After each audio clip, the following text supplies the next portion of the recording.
Hi, welcome. Thank you so much for being here. My name is Melissa Machido. I am the founding artistic director of The Anthropologists, and I am so thrilled to be here with you tonight. So, thank you to everyone who has tuned in for this really important conversation. For those of you who might be new to us, I am thrilled to introduce you to the work of the Anthropologists.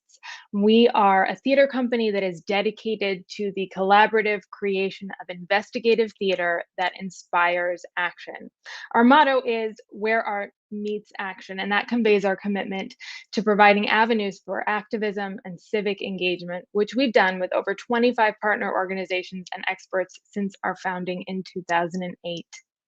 So tonight you are here as part of Resetting the Table, a conversation series that unites artists, activists, and experts to engage in a rich dialogue about gender and public policy.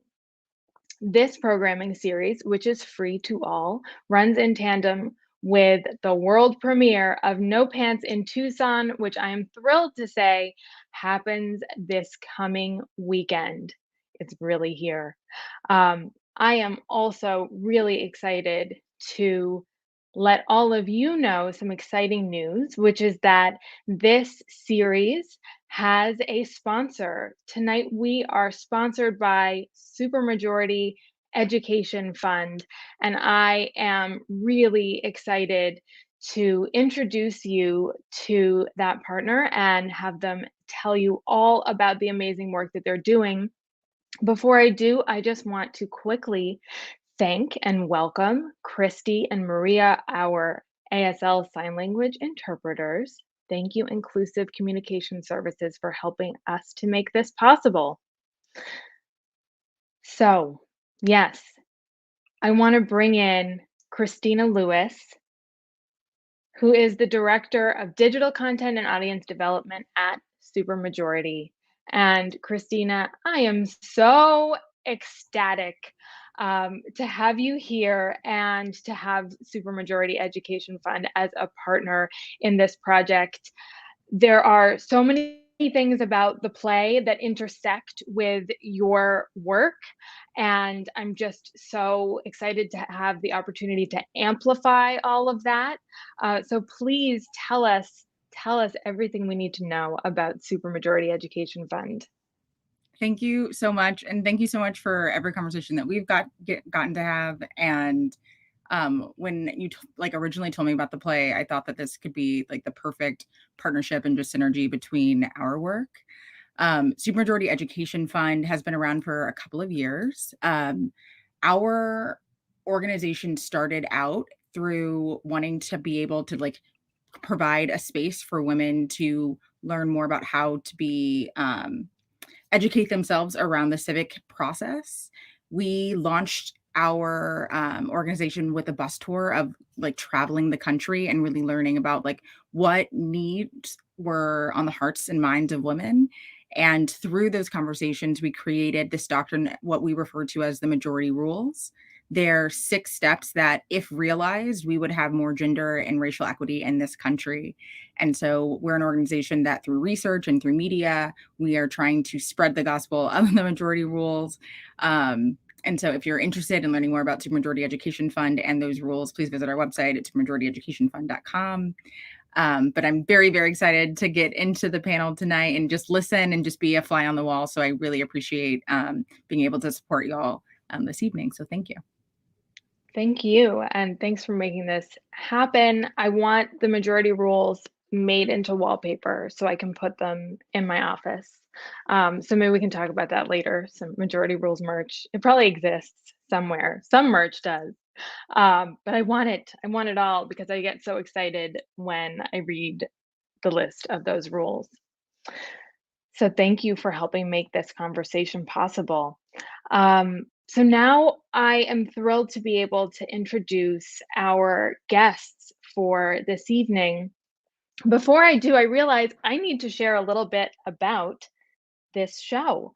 Although I do see friendly names in the comments section, which is always much appreciated.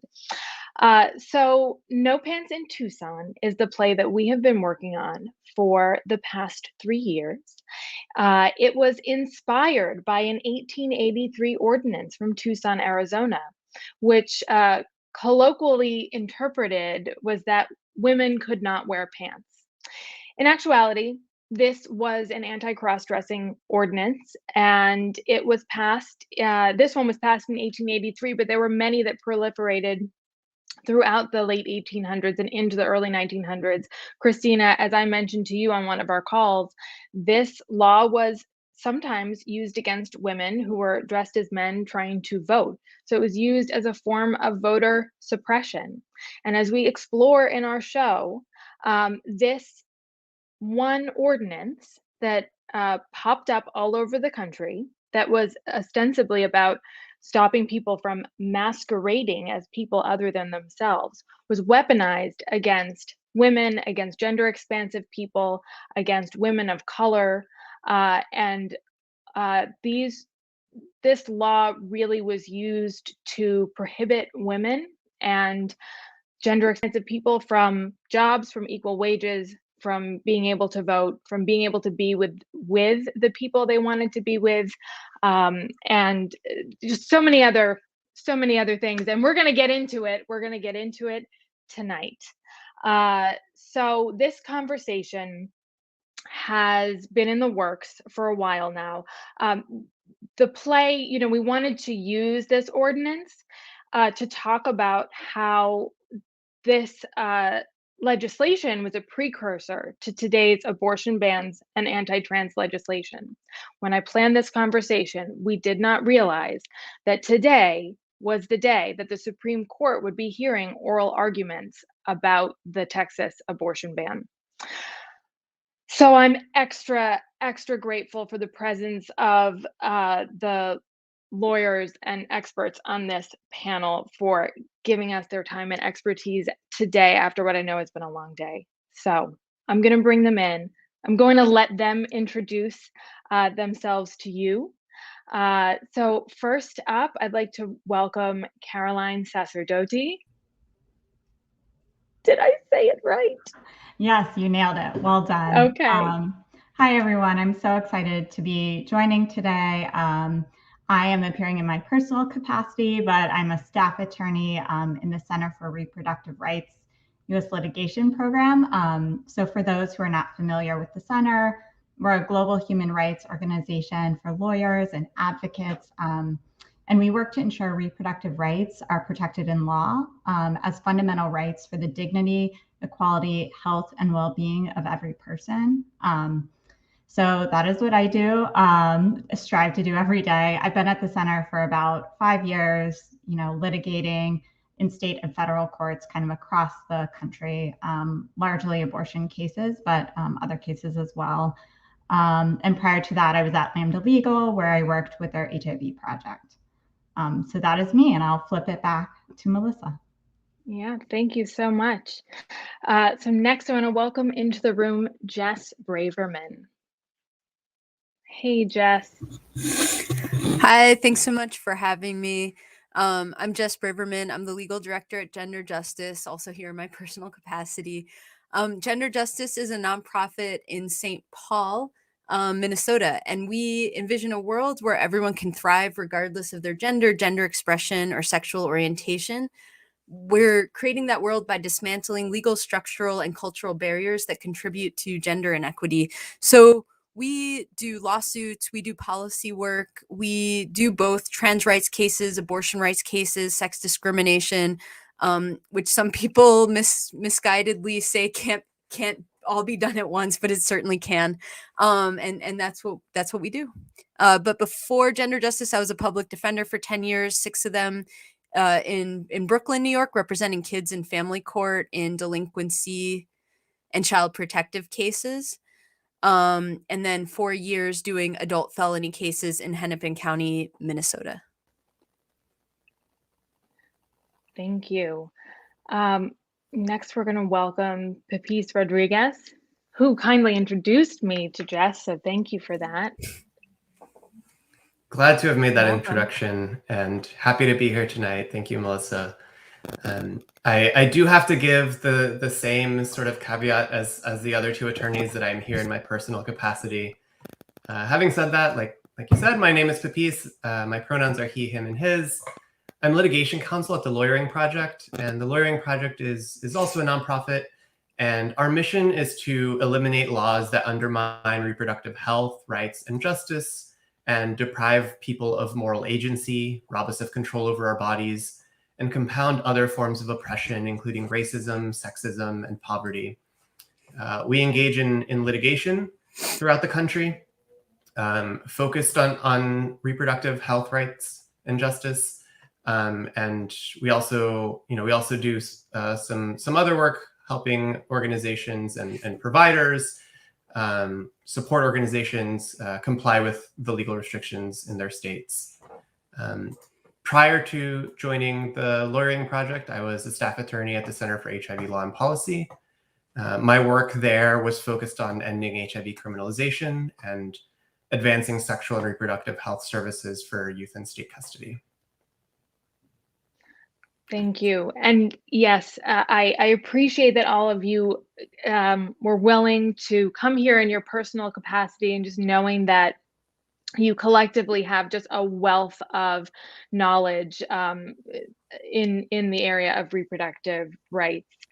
So I'm thrilled to welcome aboard our fourth panelist, Eloisa Lopez. Thank you so much for having me tonight. My name is Eloisa Lopez. I'm the Executive Director of the Abortion Fund of Arizona and Pro-Choice Arizona. My pronouns are she and Aya. The Abortion Fund is a direct service program, and we provide financial assistance and practical support to community members in need of assistance when seeking abortion.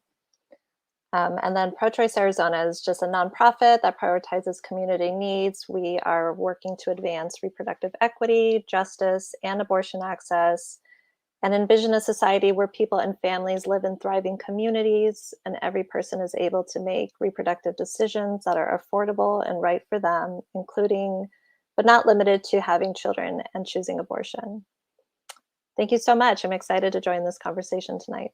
Yeah, thank you. Thank you for your work. It was really important to us also that we included the voice of someone on the ground like you that is helping to provide this service and reaching the people who need these services. And one of my hopes is that we're demystifying what this process can be, what it looks like, and what kind of support people really do need.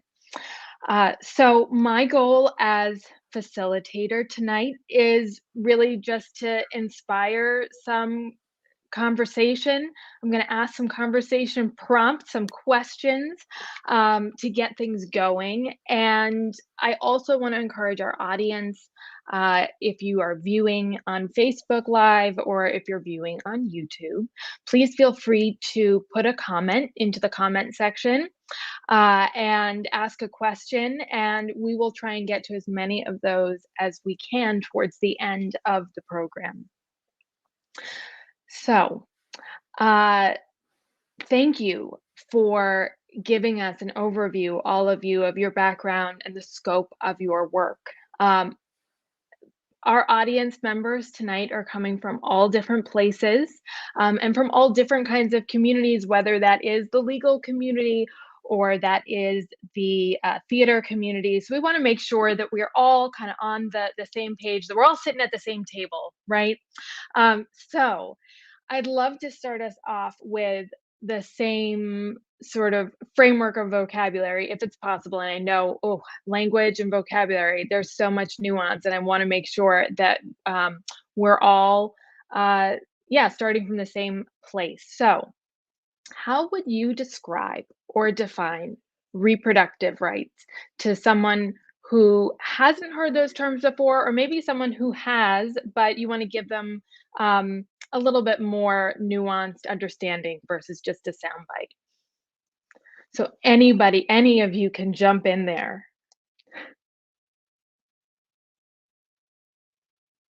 Pepis, how would you describe reproductive rights? And a lot of this you've already said in your introductions, but I really want us to hear that again. Yeah, so I'm happy to start us off. And I think this is an interesting question. Like you said, language is really important. And I want to key in particular here on rights, because rights to me signifies a sort of legal status, right? And I think there's a big difference between a legal status and what someone's lived reality looks like. I think there can be a disconnect sometimes. And so when we think of reproductive rights, I would say, broadly speaking, it's talking about the legal status and rights related to someone's, reproductive health, reproductive services, reproductive healthcare, that sort of thing. But I think again, there's that, there's a tension between rights and say something like justice or liberation. And in particular in this country, I would say, there's not a big focus on affirmative rights. So for example, even if we step back from reproductive healthcare and just talk about healthcare generally, we don't in this country have these shared ideals of an affirmative access to healthcare, right? And so we think of rights more as like something that you should be free from being subjected to something, even if you don't have actual access to something. And so I think, for purposes of our discussion here, and also, for thinking about these issues generally, I think there's a bit of a limitation there on rights. I'm sure the other panelists have a lot to share as well. Well, thank you for kicking us off. Caroline, did you want to add to that, complicate that? I was just going to tack on to that, if that's okay. I think that, everyone kind of defines repro in their own way. One thing I think it's helpful to clarify is folks often hear different terms like reproductive rights, which Pepis just talked about, kind of the legal aspect.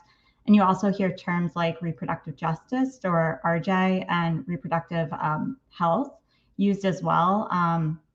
So I think it's helpful to kind of, explain what each of those means. So I think Pepis just covered reproductive rights. I think of our RJ, or reproductive justice, as an organizing framework and movement created and led by women of color.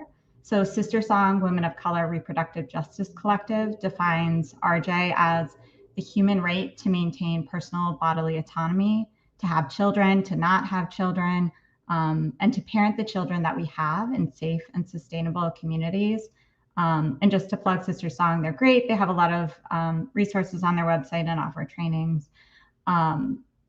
The third term, reproductive health, really refers to the direct provision of repro services. So you might think of clinics or doctors providing reproductive health care. So for example, I'm a reproductive rights litigator. I work with and try to be an ally with RJ groups, but I'm not myself an RJ advocate. But I see repro rights, health, and justice as all kind of interconnected and necessary when we talk about repro movements or the repro movement.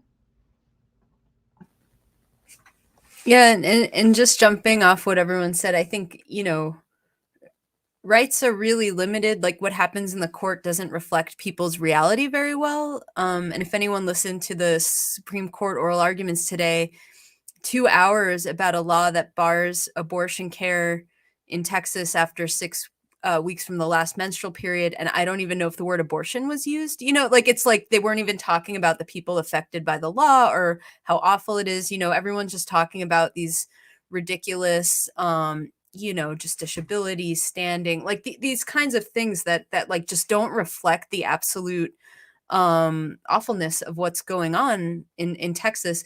And, I agree that thinking of things in terms of rights, it's super narrow. I've been telling people, because we sue a lot of schools on behalf of trans students, and people get excited because we win and it feels good to win. But every time you sue a school, you have a kid as a plaintiff, and the kid has to give out their mental health records and talk about these terrible traumatic things that happened to them. And at the end, they get like this abstract constitutional right, which is cool and it's helpful, right? But they're a kid and they shouldn't have to go to court. And so I think like rights are something that gets, you have state legislatures, you have the federal government, and they pass these bills that don't actually like, they're not super helpful. And then sometimes they're like harmful and you have to actually go fight them. In terms of like, reproductive care, there's so much going on there, from like who, is sex criminalized for you to, are you going to get a CPS case as soon as you give birth, right? Like there's a lot going on with reproductive stuff. And so like you can have Roe v. Wade and you're still like getting all your kids taken away from you by the state. It's not funny. It's a lawyer thing to laugh at like terrible things because you just don't know what to do with yourself anymore. But so yeah, it's, we definitely don't want to think of reproductive as just abortion. And we don't want to think of I mean, rights are what they are, right? They are what judges say they are, but they shouldn't define like how you feel like you should live your life and what you feel like you should be fighting for. That's such a great point, Jess. And also, I did want to say I empathize with the impulse to laugh at the horrible things. And believe it or not, No Pants in Tucson is a comedy. And we really tried to lean into the absurdity, the hypocritical qualities that you just pointed out of these laws, and also unveil the lives behind these legal wins, as you were just pointing out. I'm thinking about that, drawing that connection. That's really, really powerful. Eloisa, how do you see your work with the Abortion Fund sort of reflected here in this conversation about the legal sphere around reproductive rights or reproductive justice, choice making? Yeah, echoing everything that's been said in support of that, right? Because abortion funds exist to fill a gap that the government is failing for people, right? So even though we have reproductive rights and we should be able to have abortions, people cannot access them. So it's as if their rights didn't exist to begin with. And so abortion funds on the ground, we are helping people put those pieces together to get simply to the care that they need. So we are working with individuals on a daily basis who, yes, they have these rights, but there are so many barriers, whether it's geographical, financial, they could be, maybe depending on their status, are they undocumented? These are all things, maybe they're incarcerated. So what we do is we're helping people, and it's like a creative challenge. We have to think out of the box sometimes when we're helping people get to their care. So we like to say abortion funds, we shouldn't exist, right? Like this should already be provided for people. Just as if you need to go to the doctor for a checkup or another illness, you should be able to easily access the care that you need in terms of your reproductive health. But even with these rights in place, there are so many barriers and laws that chip away access to our rights. So that's where we come in, and we really help people just figure out the pieces and get to the care that they need. I was so moved when we were speaking just a few days ago when we initially met about this idea of care around abortion and around the work of the fund, that it is not simply making sure that someone, like what are the other pieces of access to the abortion. And so I'd love for everyone watching to understand a little bit more about what your fund provides to clients. Yeah, so initially we started off as financial support. The cost for an abortion is not covered by insurance, state or private. It varies from state to state. I'm based in Arizona, so it's an out-of-pocket expense for everyone. And the average cost can be $500 to $600 for a early trimester abortion, right? So 6 to 8 weeks. And then the price will increase week by week.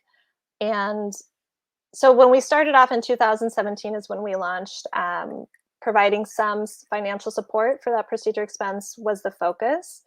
And as we were working with callers and better understanding what people were up against, it came down to really all the other barriers that come into play that the public is not aware of. And these all add extra expenses as well. And this could look like needing to travel because the geographical landscape of clinics are very limited state to state, and people are traveling over 100 miles sometimes just to access their care. And then you have other laws that come into play, such as like mandatory waiting periods, which force people to have to stay overnight in a town after they've done a consultation to then wait 24 hours to have their procedure done. So we cover hotel expense, we cover meal support for people traveling, gas assistance. We are arranging physical transportation, whether that's through volunteer drivers or utilizing taxi services. And sometimes we've had to do shuttle buses. It looks like helping people pay for childcare.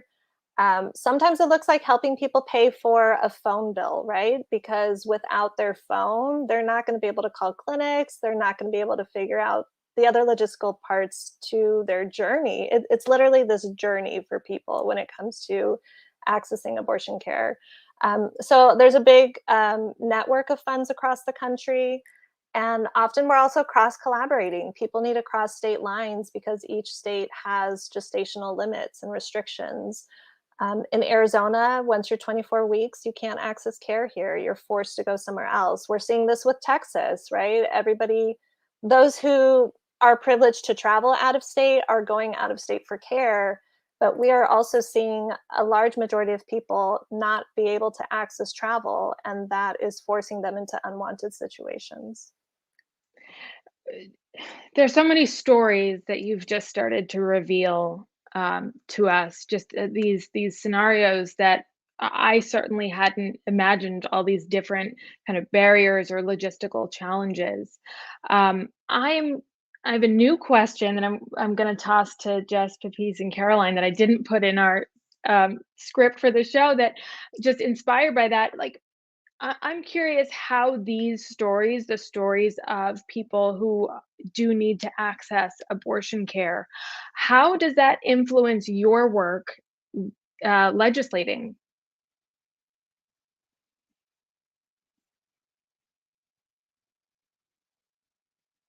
Like litigating? Litigating. Thank you. Vocabulary. Correct me, please. I wish I could just like legislate these things away.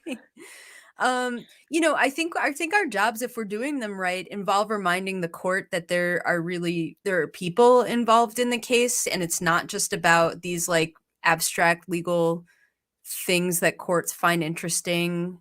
Even I did like as a public defender too, right? Like my job was to remind the court of my client's humanity. Unfortunately, they needed that reminder.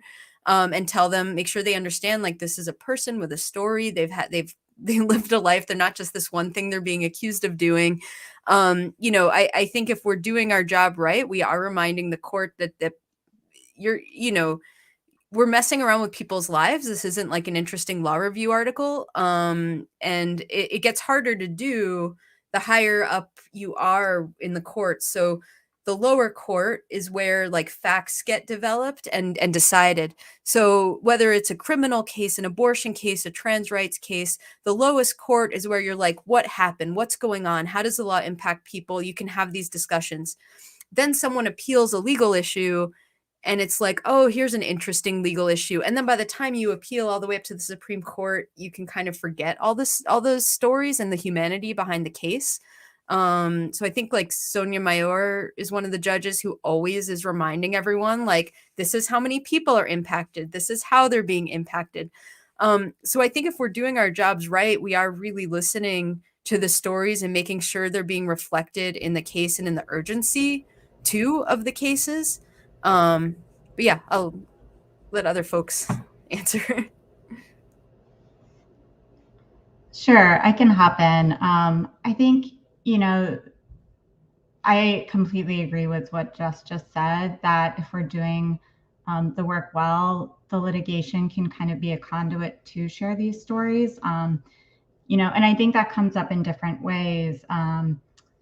There is another case at the Supreme Court to be heard at an oral argument on December 1, challenging a 15-week ban in Mississippi. That's actually just one part of the case. There's actually another, aspect that's still at the district court and is challenging kind of a host of restrictions.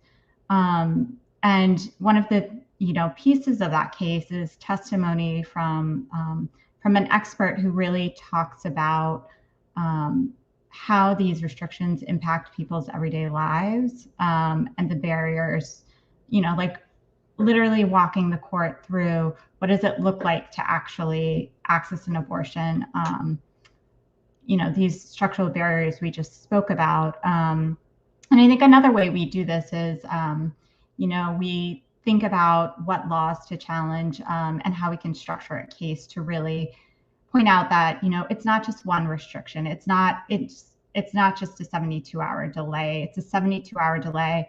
And the fact that you're limiting the types of clinicians who can provide abortions, which makes it more difficult, to schedule patients. And so that 72-hour delay suddenly becomes a 2-week delay because you've now made it more difficult to provide that care. And so I think in cases where you're challenging multiple restrictions, you can kind of tease out that story of how these laws work in the real world, and walk someone through, namely the court, walk them through what this means for someone day to day trying to exercise their constitutional right. Thank you for sharing that. I'm thinking about how so much of the work that we have been engaged in is looking for the stories that are behind these laws, just the very thing that you have pointed out. And so for us, it's been sort of combing through newspaper articles that were often reporting on someone being arrested, a court case, someone going to jail, and really trying to seek out the lives of, who the law has been weaponized against. So it's almost like this reparative history that we're engaged with, trying to rescue these lives from the footnotes where we found them. And when we started creating this play 3 years ago, Roe v. Wade was very much on our minds. The stories that we discovered, we found them to reveal a whole scope of gender identities behind those. So I'm curious. I'd love, Jess, for you to share with us a little bit about this intersection between reproductive rights and transgender rights, because that was definitely one of the things that we wanted to section that can often be overlooked. Yeah, I think that the two definitely intersect a lot, but I think the first thing worth noting is that like transgender and non-binary people have abortions, and that's something that's often left out of the discussion. So there's this really weird backlash right now to efforts to try to be more inclusive in language. I don't know if everyone has had the experience of, I would imagine, has had the experience of feeling really alienated when they receive healthcare and how much harder it is to get healthcare when you're in that situation. I would think that's relatable to a lot of people, but there's whole areas of care, right? Reproductive care, gynecological care that could be really hard if you're transgender or non-binary to find someone who's competent to access that care. And so there is a push to be more inclusive in language, to say pregnant people, when you can. And I think there's this backlash to that suggests that that's somehow, erasing women. And for me, it's kind of ridiculous. It's like the more expansive you are, the more you're letting people have that agency over their lives and have access to affirming care. I mean, that to me is really feminist. That's really a good thing. It's something we should want. And so the first important thing to note is that transgender and non-binary people receive abortion care, have abortions, give birth, right? And there's nothing harmful at all at being inclusive in language. And I don't think anyone would deny that the majority of people who are pregnant and give birth identify as a woman, but that's a separate issue, right? There's no reason not to be inclusive in your language when you can be, because it makes people feel more comfortable. And we're talking about healthcare. So what else do you need if not people feeling comfortable and like they can trust their providers to provide them with healthcare? But there are a lot of overlaps. If you look around at all of the states that are passing anti-abortion laws around the same time, sometimes, right, back to back, they're passing laws banning trans girls from playing sports, banning trans kids from getting gender affirming care, right? These bills are being introduced together by the same people in order to have a certain amount of control over other people's lives and how they live them. And so I think one of the first bills that passed that banned trans girls from playing sports, I think it was Idaho's, and I'm pretty sure it got pushed with an anti-abortion law. Governor Noem in South Dakota, right? She was so mad that her legislature didn't pass their ban on trans girls playing girls sports that she pushed it by executive order. And she also wants to push anti-abortion laws by executive order. So you have to really ask yourself why these things are being pushed together by the same people at the same time. There's a reason for that. And it's about controlling people's lives. So there's a component to this, where yes, trans people have health care and that's important, but there's also this push to control people's lives in this certain way. And it's insidious. And if you don't deal with these together, you're kind of losing the battle, right? Like the other side has this concerted effort to push these things together and to pit cis women against trans women, right? That's part of their strategy. And so you have like so-called feminists who are really throwing their support behind these like anti-abortion extremists, because they've decided that somehow rights for trans women is harmful to them, even though this is going to be confusing, but it's because it is, right? So their scapegoat is often trans women, but it's not trans women who are getting the reproductive health care, it's trans men. So they're still kind of saying like being inclusive of trans women is harming us. And it's like, okay, it's trans men asking you to be inclusive. Like the whole thing is a mess. But just like they're pushing those things together, I think you have to fight for these things together for just, the whole host of reasons. Yeah, in a few minutes, we're going to be sharing a scene from our rehearsal room this past week for the play that is going to open this weekend, and that this particular scene does sort of bring together these threads of non-gender conforming or a gender expansive person seeking healthcare and being denied healthcare, and also the intersection of policing within healthcare. And there's so much about this particular story that we'll share the scene of that we don't know, because it was just captured in one or two very brief news items. Something that we have been thinking so much about in making this play, and where we were looking at all types of different gender oppressive state laws, are these laws that have been on the books for a long time, and how, whether or not they've been struck from the books, like how do these archaic laws influence the contemporary laws that are either on the books right now or are trying to be passed?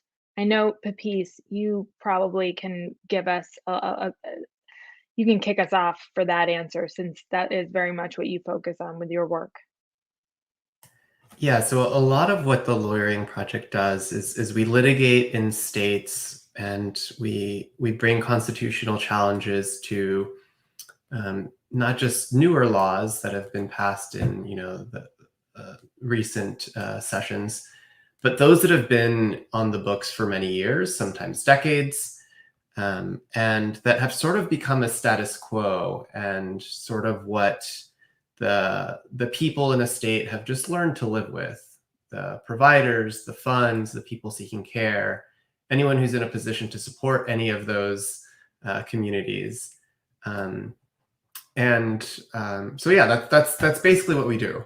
At the moment, actually, we're litigating a case in Minnesota alongside Jess's organization, Gender Justice, and so we're both co-counsel in that case, and so we see a lot of laws like this in effect.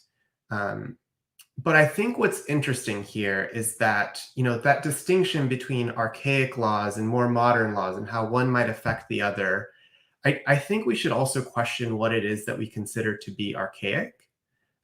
Because sure, all of these laws, harm folks. And in a sense, I think what we're getting at with the word archaic is that there's this sense of like a violation of a sense of dignity. But at a certain point, it reaches just a level of absurdity, and we call it archaic.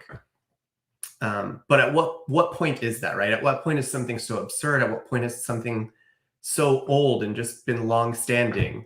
I think it's a difference of degree, but I think it also has to do with our shared understanding as a society of, the values and norms that we want reflected in our laws and the way we want to treat one another through our institutions. And so to use an example in this Minnesota case that I've mentioned, there's this law that we're challenging, and it's not an abortion restriction, but we're challenging it as well because it's a part of the same sort of restrictions in that state. But there's this law that bans advertising of STI treatment.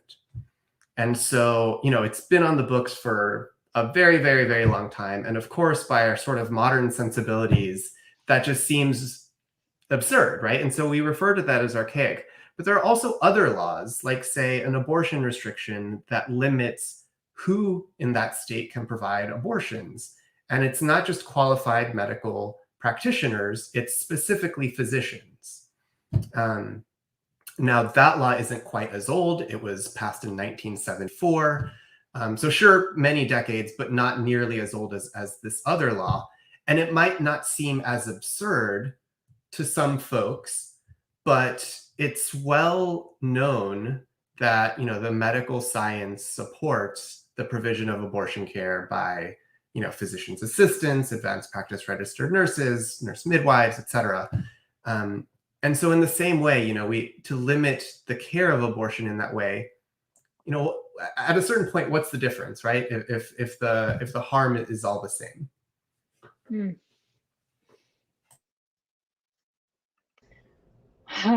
The harm, yes. So much harm created by these laws. Some intentional and some unforeseen, I imagine. We're going to, I want to share this scene from the play, during which I want to encourage the audience to, if you have questions, if you want to put that into the comments section, and then we'll continue in our conversation. So what we're about to share with you is a clip from No Pants in Tucson. It features the performer April J. Barber, bringing to life one of the historical figures that we discovered in our research, who went by the name James Allen. And again, this piece is really looking at that intersection between healthcare, the law, and policing.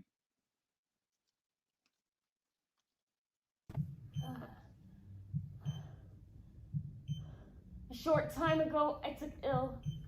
A short time ago, I took ill. A short time ago, I took ill and entered the Maryland General Hospital. I know that a woman of my race has not much chance. The thought occurred to me that I might make a big success in life as a man.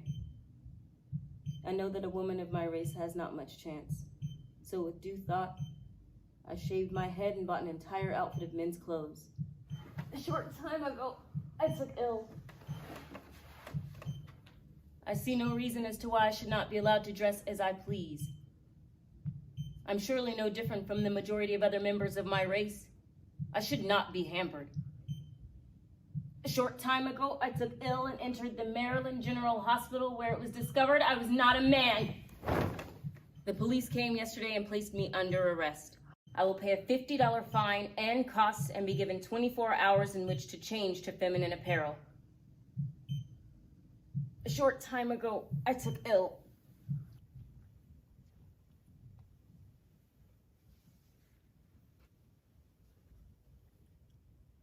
I was born Maud Allen. I spent 8 years as James Allen. Only my grandmother knew. What compelled me to go to the hospital that day? The newspaper didn't say. How bad was my suffering? The newspaper didn't say. Did the doctor treat me before I was arrested? The newspaper didn't say. Did they permit me to continue teaching Sunday school at the Ebenezer Baptist Church? Did they force me to become Maud once again? The newspaper will never say.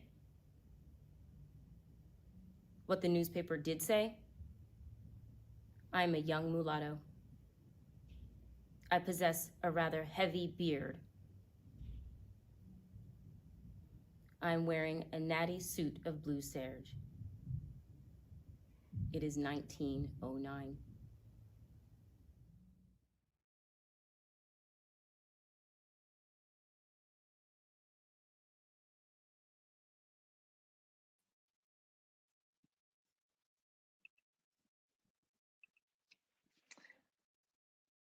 So, thinking about this question that James asks the audience, or this prompt that, like, the newspaper will never say, that the newspaper is not covering the part of the story that is actually important and meaningful. I'd love to hear from all of you, what do you think, what piece of the story do you think we're missing? What do you wish the public knew about the work that you're doing and the fight that you're fighting? Or what do you wish the courts knew?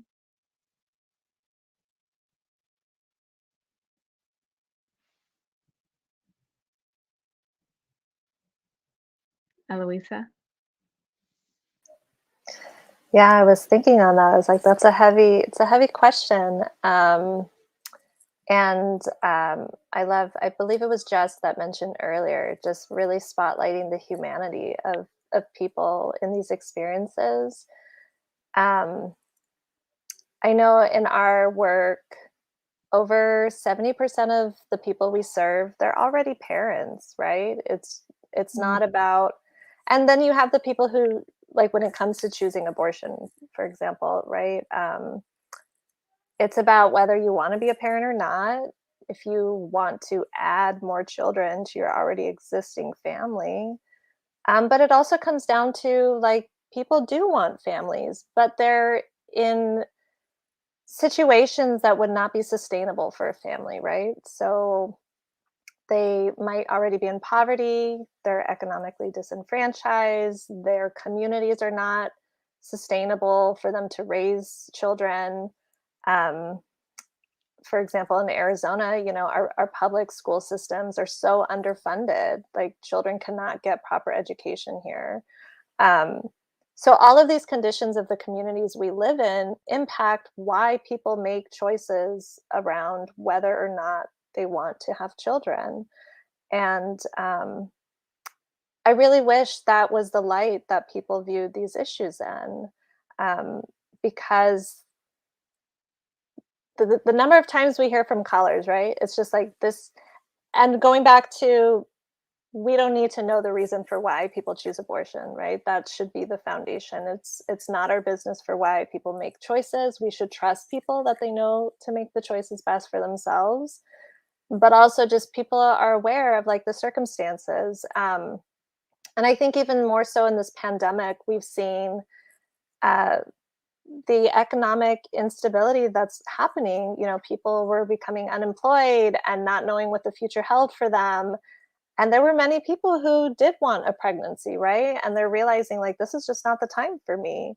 And then we also had limited access to abortion care, right? Abortion was instantly shut down in many places, viewed as non-essential. People were afraid to go to the consultations that we're forced to do in person. Um, so I feel like I'm kind of derailing from your initial question, but all of this, yeah, it's just going back to viewing people for their humanity. And each situation is so unique that, um, and same with pregnancy, right? There's so many things that can unexpectedly come up in a wanted pregnancy, that these services still need to be available to support people. So that's what I'm thinking on with your question. Thank you.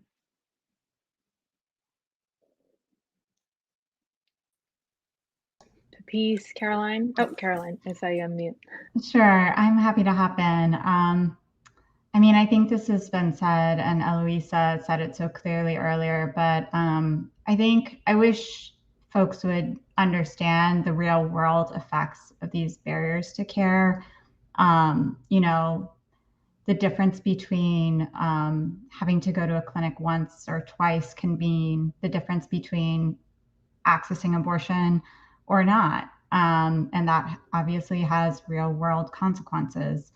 And I think another piece is, you know, so often we hear of these abortion restrictions and just generally restrictions on reproductive care, presented as something that, you know, is intended to further the health of the pregnant person. And we just know that that's not the case. We know that these laws are grounded in stereotypes. And they really, you know, going back to your question about archaic laws, I think flow from just like historical oppression. Take Oklahoma, for example, the center, along with Planned Parenthood and other partners, just last month, I think it was, my dates are, you know, it's all out the window now. But just last month, we filed a case on behalf of Oklahoma Call for Reproductive Justice and abortion providers, challenging, you know, a host of restrictions that were passed this legislative session. But, you know, Oklahoma has a long history of oppressing folks. You know, many people know Black and Indigenous communities in Oklahoma have experienced oppression for generations, dating back to horrific race and gender-based violence, from the Tulsa Race Massacre to the forced removal of Indigenous children from their families. And these are repro issues. And, you know, today these same communities disproportionately experience poverty, lack of access to healthcare and education and services. And all of these things compound barriers to accessing, you know, healthcare in general, but also reproductive healthcare. And so, you know, rather than addressing these persistent disparities, Oklahoma just passes more restrictions that make it more difficult to access care. And they're passed in the name of people's health, but, you know, really they're preventing people from living, you know, making their decisions about whether to have a family, how to have a family, you know, decisions that are integral to one's being. And I think so often that story gets lost, and it's really a shame.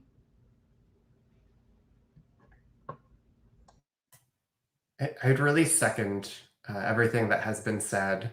You know, the whole context is important.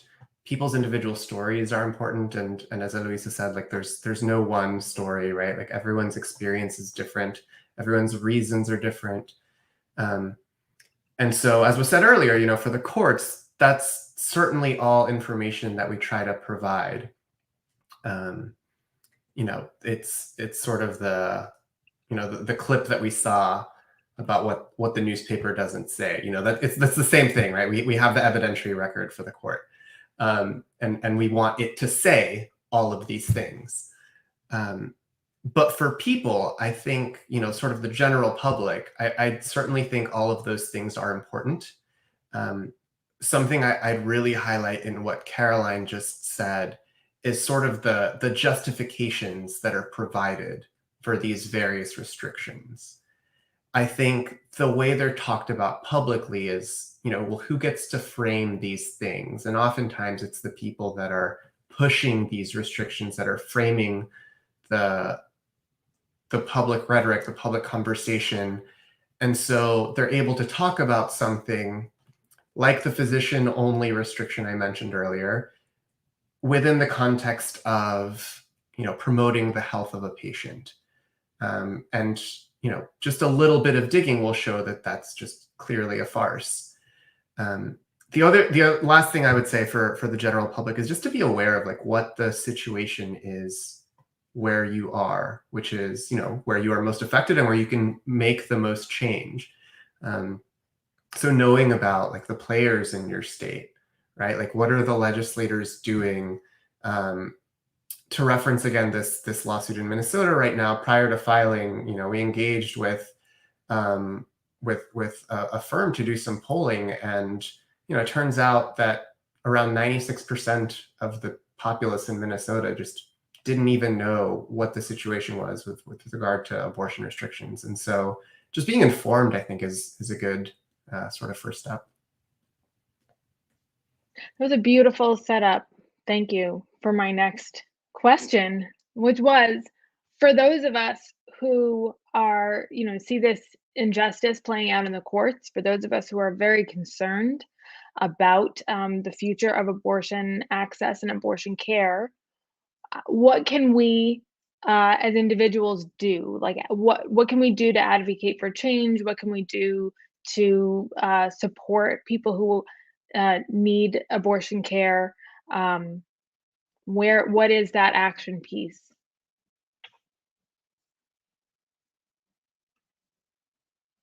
I did see, by the way, in the comments, I'm gonna throw it up here. Thank you, Johanna.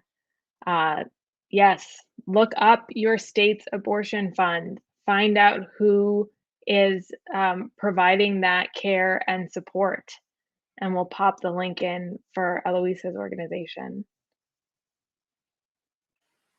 Yeah, I'll jump in on that. Not every state has a fund. So if you're in a state that doesn't have a fund, think of starting one perhaps. But in terms of what people can do, yeah, I think everyone can play a role, and it's assessing what is your capacity. Do you have a skill set that perhaps an organization can utilize?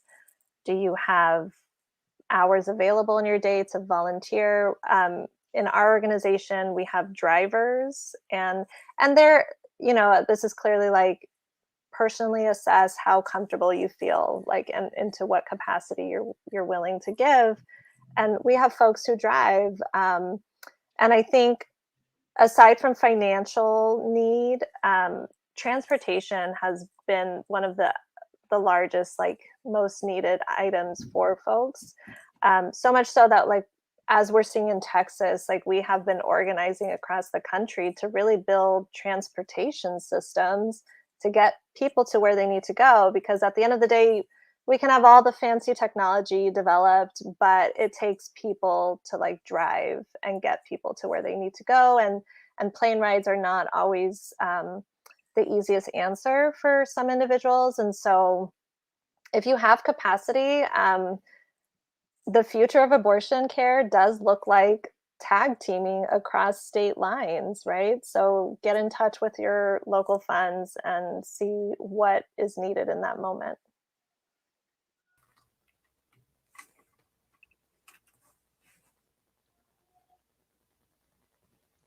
Thank you. Jess, did you want to add anything? Oh, or no, there is a question for you too in the chat. I didn't mean to come off mute. I accidentally like kicked myself out of the whole room, and then so I'm so sorry about that. That's all right. The perils of technology, except that it allowed us to cross geographical boundaries and have you with us tonight. So we are grateful to that. Well, perfect timing, because I want to put up this question because it is so important. How can people start conversations about transgender rights in communities that may be less open to having those conversations?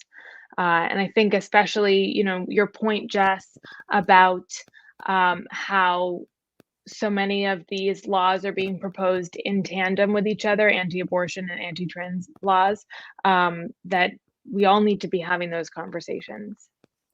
I think the first thing is you'd be surprised. Like, so we get a lot of calls from families in Minnesota where their kids are experiencing bullying and harassment or all kinds of terrible things in schools. And you'd be surprised about what schools get it right and what schools get it wrong. We've had to like repeatedly go after a school right near the Twin Cities, which is like a super urban area where there's lots of LGBTQ people and clubs and all of that. And then you have schools who are out in rural areas who are getting it right. And so I would say like the first thing is like not to assume that folks aren't open to trans rights, because it can be really easy to equate. I think there's a really loud religious minority that for some reason is hell-bent on equating like religion with discrimination. But I think there's even more people out there who don't feel that way. And so I think step one is probably not to assume certain groups have some kind of aversion to this to begin with. I think another thing is this one's hard because often the laws really target trans kids. And so there's a split of like, it makes a huge difference for people to actually just meet a trans kid, talk to a trans kid, and realize like they're just a kid being a kid. And so that's really important. But on the flip side, it's like you don't want to force trans kids to have to do that educating work. And I think that's the really hard part. Like, I don't think it's a great situation when it's only like when cisgender adults are trying to have just an abstract conversation. I think that can be fine, or you're talking with your friends. But the thing that I think makes people really get it is going to be talking to like people who are trans. And so I think ideally, like sometimes there actually are young people who are really good at that and who like doing that. And that's great. Like there's kids you'll see in Texas, was trying to push their trans sports ban. And there were young people advocating for themselves. And I think that's the best situation. But, otherwise I would think about why the conversation's being prompted. Like, is it in response to something you've heard or something that's happening? Or is it in response to like an assumption that like this group would not be open to trans people? And I would just kind of start there and figure out like what's the context of the conversation. And so it's a hard question to answer in the abstract. But I would say the most effective thing is just to like meet a trans person, if one level removed, meet the parent of trans people, like see that these are just folks trying to live their lives like everyone else. And that's more effective than any sort of abstract conversations. Jess, it strikes me that sort of all these things that you've pointed out could probably easily apply to the question of how to start conversation about abortion rights. Especially with what you have all shared this evening about all the many different reasons why someone might pursue or need an abortion. And yes, emphatically, it is their business. They don't need to justify their decision. And yet, I think knowing that there is no one stereotype of a person that seeks an abortion, and just knowing that you know someone who's had an abortion, and someone who is transgender and you love those people. And we really want people to understand that these laws that are being proposed are harmful. Well, I am incredibly appreciative of all of your time and expertise tonight. As a closing question to pose to you all, I think given the intense, microscope on the issues that you're working on right now, what is something that keeps you motivated, that can keep you refreshed to like keep going, to keep fighting these fights, especially when for those of us who aren't working in that arena, we can tune into this and hear this conversation and then go off to the next thing. But for you, how do you sustain this level of focus on the work at hand?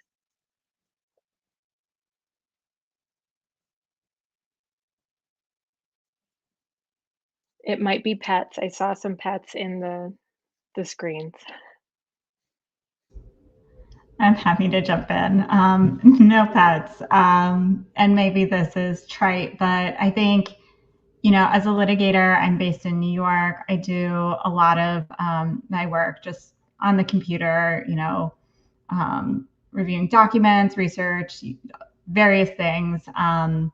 But getting to work with our clients who are often independent abortion providers and other organizations. I mentioned Oklahoma Call for Reproductive Justice, but just like making connections with folks who are in their states doing amazing work, in the face of just like constant opposition. I find that really kind of amazing and inspiring.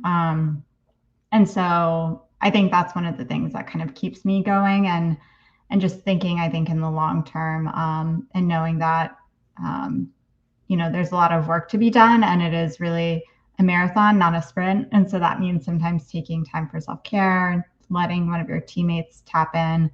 I think that's crucial too in doing this sort of work.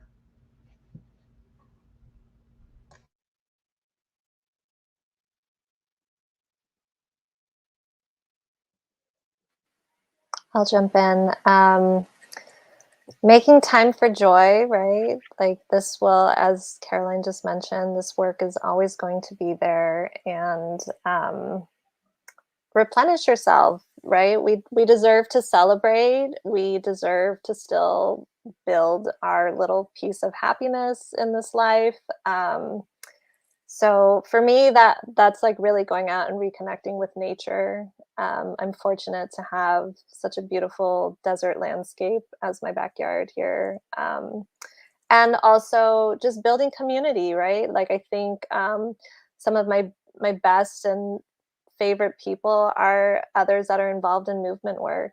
They can understand what it's like to be involved in this. And also just being inspired by everyone's story of what brought them into this work.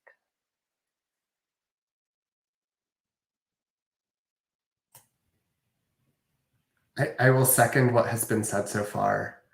I think for me personally, what can get particularly difficult sometimes is, as a litigator, sort of going back to how I started talking about like the limitation that we have with a rights framework, and knowing that, as a litigator, that's sort of my four corners, right? Like that's where I'm working. And so knowing that there's people doing this work alongside me, both within that framework and also beyond it, that are doing work for liberation and justice in forums that are beyond the courtroom, that's really inspiring, and that really is helpful. I think, knowing that it's it's a whole lot of us.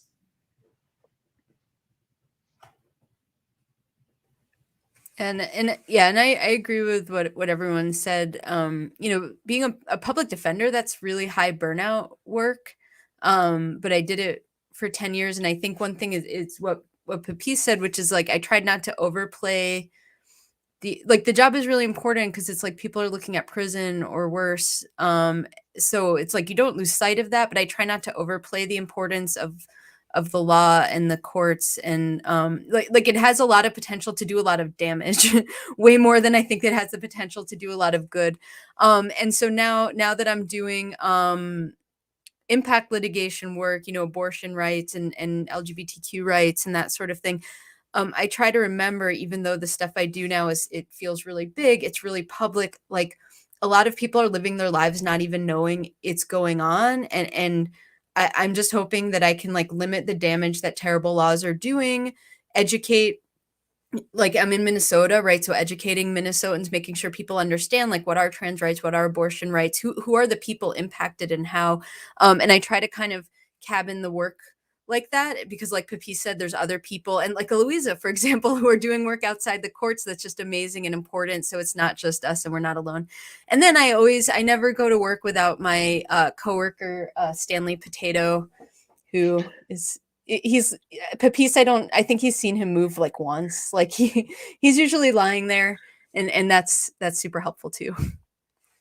I have to say, I love that your coworker's name is Stanley Potato, and Potato happens to be our unofficial mascot of the anthropologists. So that is just perfect. Well, I want everyone watching to know that the work that all of you are doing cannot merely be contained to just an hour or so of conversation. So we will put links to the different organizations in the chat so you can see what it is that they're working on.